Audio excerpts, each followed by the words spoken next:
Warren and I, we never tried to make money out of stupidity of our dumb buyers. We tried to make money by buying. And if we were selling horse shit, we didn't want to pretend it was a cure for arthritis. And I think it's better to go through life our way instead of theirs.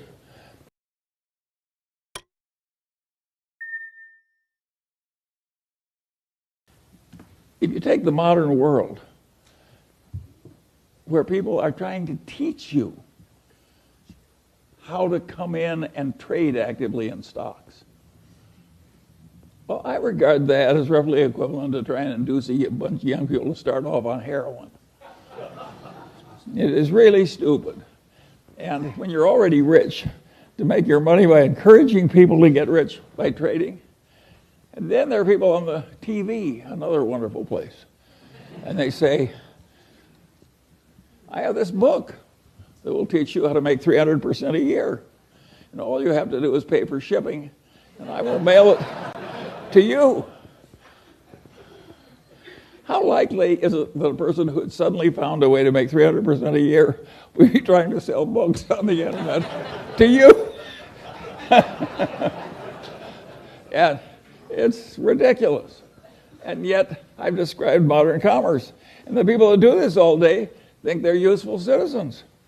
The advertising agents that invent the lingo. And so in insurance, they say, the two people who shifted from Geico to the Glotz Insurance Company saved $400 each. What they don't tell you is there are only two such people in the whole United States, and they were both nuts. But they mislead you on purpose. And I get tired of it.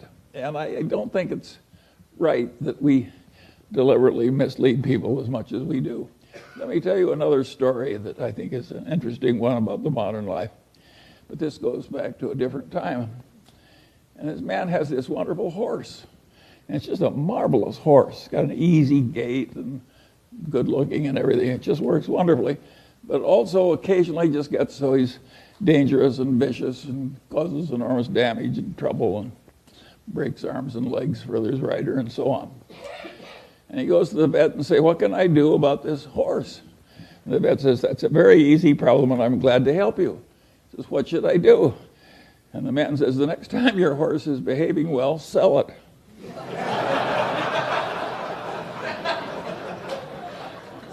Well,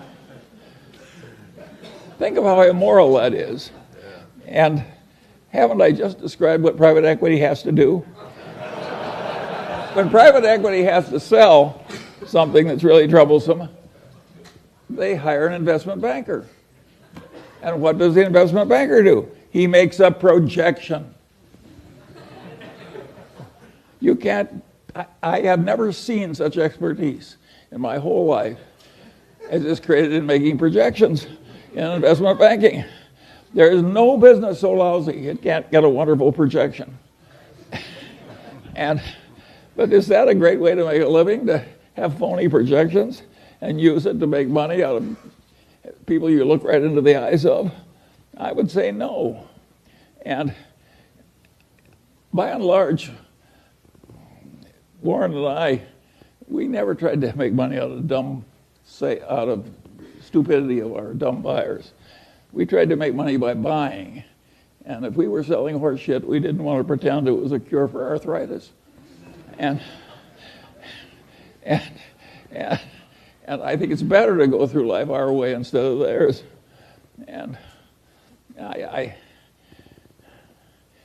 think it's always been this way. I think there's always been chicanery. Think of the carnivals, the carny operator. Think how much trickery there is in a carny operation. And people just seek out the weaknesses of their fellow man and take advantage. And you have to get wise enough so you avoid them all. And you can't avoid them if they're in your family. I have no solution to that one. But where you have a fair choice, there are just so many people that should be avoided. My father had this best friend and client. And he also had this other client who was a big blowhard. And he was always working for the big blowhard, and he wasn't ever working for his wonderful client whom I admired. And I said, "Why do you do this?" And he said, "Charlie, you idiot." He says, "The big blowhard is an endless source of legal troubles. He's always in trouble, overreaching and misbehaving and so forth. Whereas Grant McFadden treats everybody right, the employees, the customers, everything. And he gets involved with some psychotic, he walks over there and makes a graceful exit immediately. So a man like that doesn't need a lawyer." And my father was trying to teach me something, and it really worked. I spent my whole life trying to be like Grant McFadden. And I want to tell you, it works. It really works. Peter Coffin is always telling me if the crooks only knew how much money you could make by being honest, they'd all behave differently. Warren has a wonderful saying I like. He says, "If you take the high road, it's never crowded." and it's worked. Take the Daily Journal Corporation. We made quite a few millions of dollars out of the foreclosure boom because we published legal notices, and we dominated the publication of foreclosure notices in the worst real estate depression in the history of modern times. And we could have raised our prices at the time and made more tens of millions of dollars, but we didn't do it. You know, when your fellow citizens are losing their damn houses in the worst recession, Charlie Munger, billionaire, raises prices. If it would look lousy on the front page of the paper for people around the honest way, should you do it? And the answer is no, of course not. Particularly when Warren always said it's probably always a mistake to marry for money, and it's really stupid if you're already rich. and it's really stupid when you're already rich to get a reputation of being a total no-goodnik. Rick Guerin always loved the story about the guy who had been a total miscreant all his life, and he died, and the minister said, "Now is the time in the funeral ceremony when somebody says something nice about the deceased." And nobody came forward, and nobody came forward, and nobody came forward. Finally, one guy stood up, and he said, "Well," he said, "his brother was worse."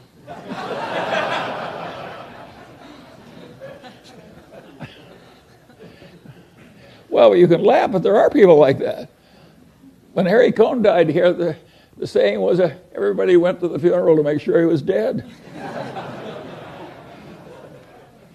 and so there are a few simple truths that really work. And when it gets to this difficult business the Daily Journal is in, I would say it is a real pleasure to be serving these courts and agencies. They need the automation. Other people are trying to take advantage of them in ways that we aren't. And we're struggling against the odds, a little tiny company. And we're taking a lot of territory. It's slow going, but the prospects are good. And of course, the nice thing about being rich is it doesn't matter if it's a little slow. And how did we get rich? Well, we remembered Grandpa Ingham, and when one of the few opportunities came along, we reached out and seized it.